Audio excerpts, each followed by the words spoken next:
Morning everybody, welcome to Wake Up Well.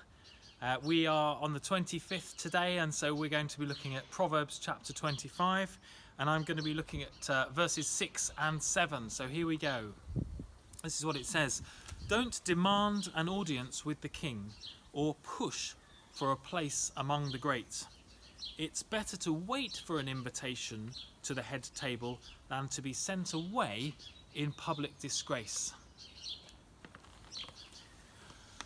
I think these verses really are about humility, aren't they?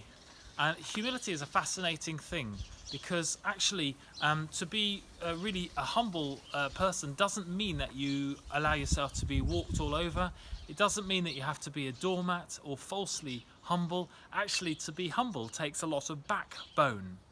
Because it means that you just assess yourself accurately.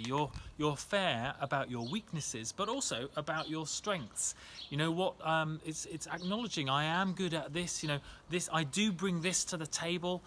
People commend me for this, and so on, and I'm celebrated for this. So actually, it's okay to own your achievements and to be humble. But I guess the difference is that we don't do it in a way that requires self-promotion.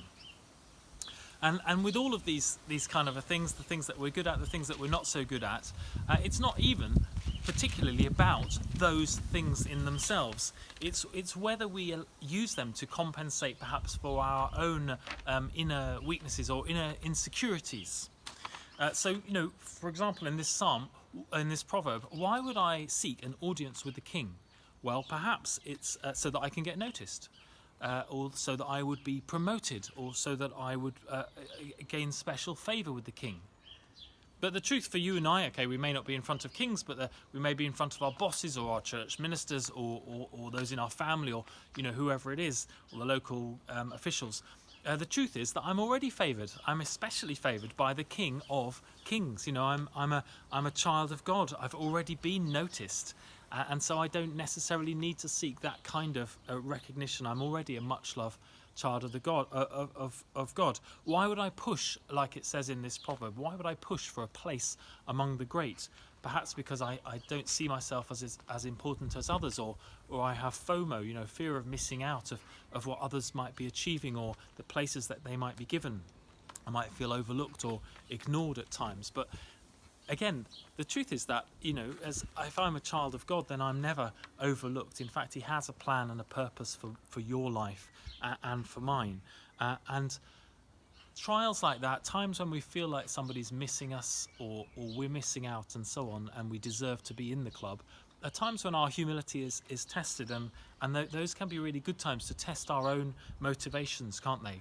And the truth is, if you're in a position of authority or responsibility, actually you need to have very broad shoulders to be able to carry that, and you need great character to be a great person and to carry great responsibility. So perhaps our prayer should be, Lord, in whatever place I'm in right now, will you build my character in such a way that I can cope if you choose to promote me? And so we'll finish with actually Proverbs 27 verse 2. I know I'm sneaking on a couple of chapters. It says this: let someone else praise you, not your own mouth, a stranger, not your own lips. Let's let the Lord promote us in good time when He's ready and when He knows that our characters are ready to be able to cope. And I'll finish with the wisdom of Jesus, quoted by Peter, who says this in 1 Peter 5. So humble yourselves under the mighty power of God, and at the right time, He will lift you up in honour. Today, I bless you